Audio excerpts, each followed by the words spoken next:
Hey guys, if you're an e-commerce business and have struggled with Google Ads and actually making them work for your business, I'm going to show you what actually works in 2026. This is the strategy I've developed over the last 10 years of just running Google Ads for e-commerce businesses. So let's get into it.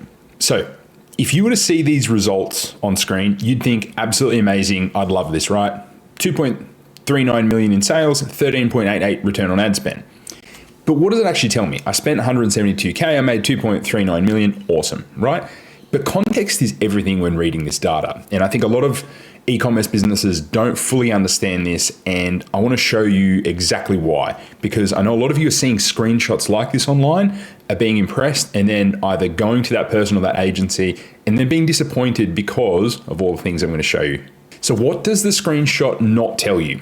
It doesn't tell you where the actual growth came from. You've got no campaign breakdown at all, right? How much was brand? How much was remarketing? What happens if we increase spend? Did we spend enough? Did we not? How much of this is actually incremental? Like, were we just going to make these sales anyway and we spent more? Was a sale on? Was tracking even working? We don't know a lot of the time. And a lot of the time people are double tracking conversions as well. So in this particular screenshot, I'm going to show you exactly what was going on. Brand was 928,000 of the almost 2.4 million. A substantial amount, right? Non-brand was 1.4 million. Our return on ad spend on brand was 71. Our non-brand was 9.1. So it was much, much lower than brand, which is totally fine. But also, we were running a Black Friday sale. So expecting that this result would continue throughout the year is actually not true and probably not going to happen, right? But if you can't break down exactly what was going on at any particular moment in time, particularly for your brand and your non-brand, while it's not going to be perfect, because at the end of the day, still some brand and non-brand does sneak in through here, but you want to roughly know, and you over time can improve that. But this is, I'm trying to get you in the mind frame of actually understanding how to read the data properly, how to segment it properly, because if you can't, this is probably the most important part for an e-commerce business. And obviously it doesn't apply if you're selling other people's brands. This is more your own brand name of the store. So whatever your store's brand, and a lot of the time if you have your own brand, that's what the store is going to be called. Google really over-indexes in that, and I'm going to go take you through it now. So in this video, I'm going to show you the system and thought process I use in 2026 to make Google Ads predictable, scalable, and actually profitable for e-commerce brands, because I know a lot of you often don't know if the sales in Google are incremental, whether you're actually profitable or not. So by the end of the video, I want you to understand what you should be doing and how to do it, and then how can you actually make it so that this becomes a very, very important source of your business, because I know for a fact that pretty much any e-commerce store really should have a decent amount of sales coming from Google Ads in 2026. So to understand Google, we need to understand its role in the buyer's journey. So Google is not great at top of funnel awareness. Interest, it starts to play with. Awareness, you can kind of get a little bit of traction there, but in the top sort of parts of the funnel, Meta is much, much better and other social media ads at actually generating awareness for your product. That's not to say Google can't do it. It's just not its main role within the buyer's journey. It over-indexes far more on bottom of funnel traffic, and then to a lesser extent, middle of funnel. It can generate these other areas, and it's not to say you cannot generate cold sales.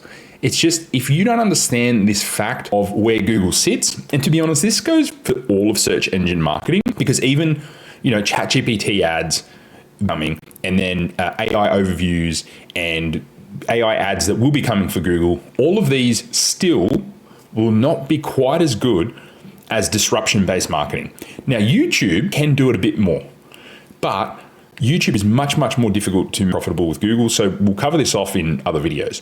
But if once you understand this, you can understand the guardrails to put in place and what campaign types and how to use them properly, and we'll get into this. So why do most e-commerce brands struggle with understanding this, and why do they struggle with Google?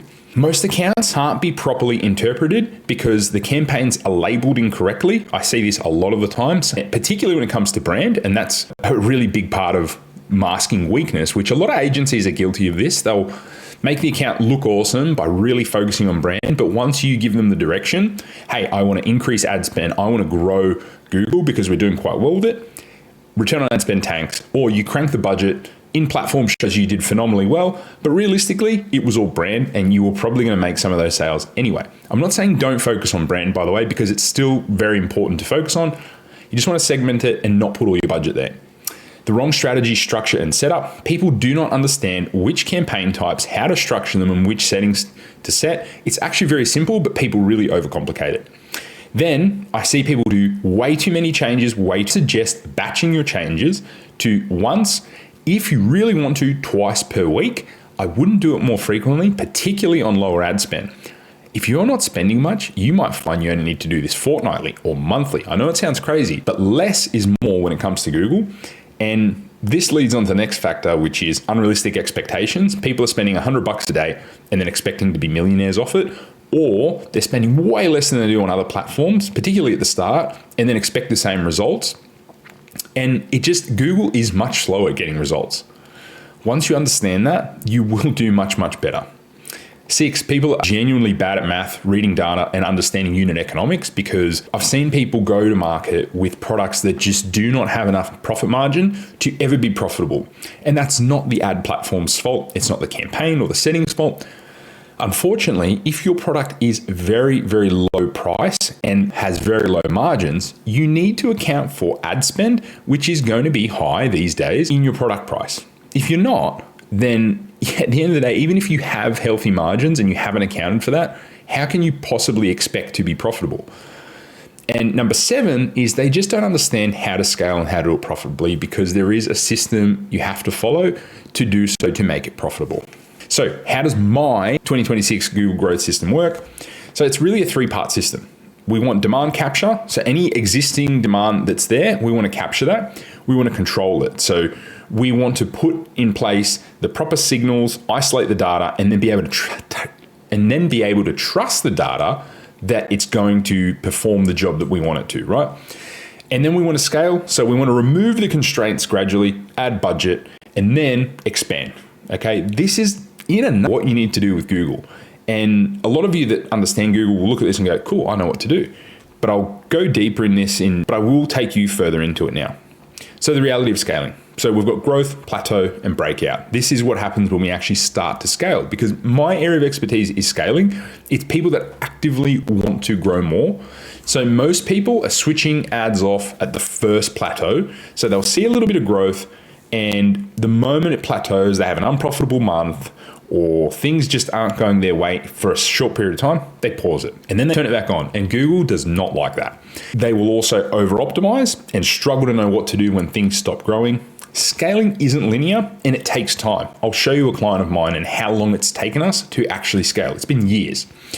You're doing this because you have no reliable system. And my goal for this year is to show every e-commerce business that once you have the correct setup, the correct guardrails, and the method for scaling, then Google will become probably your most profitable, definitely your most reliable and predictable source of revenue.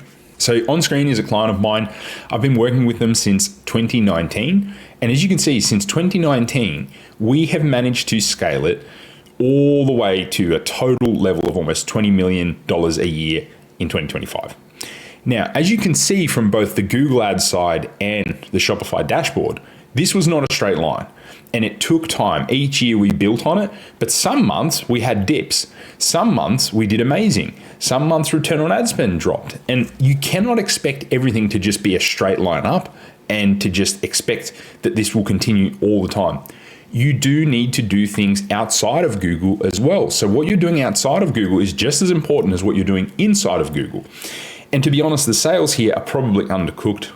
Google actually probably accounts for an even larger percentage of their sales, particularly in the times to us now, because there's a lag in reporting. But as you can see, it takes time. And most people would have stopped way back in 2019 and gone, you know what? The return on ad spend is not quite what I wanted. Or I'm just not making enough sales from Google. Let's just stop it. There's no point. But if you stick to it, it can be a very reliable source of revenue. And I will show you how to do it. A lot of the videos in my channel already do it, but I will reiterate and show you what I'm doing this year. Now, if you do want to see exactly what I'm doing in a checklist, there's a free download I've left for you. There's absolutely no pressure to get it. You can unsubscribe after getting it. I really don't care. But if you want to get it, it'll put you into an email flow that actually takes you through the main things I do for e-commerce businesses. And this framework is exactly what I use in a nutshell.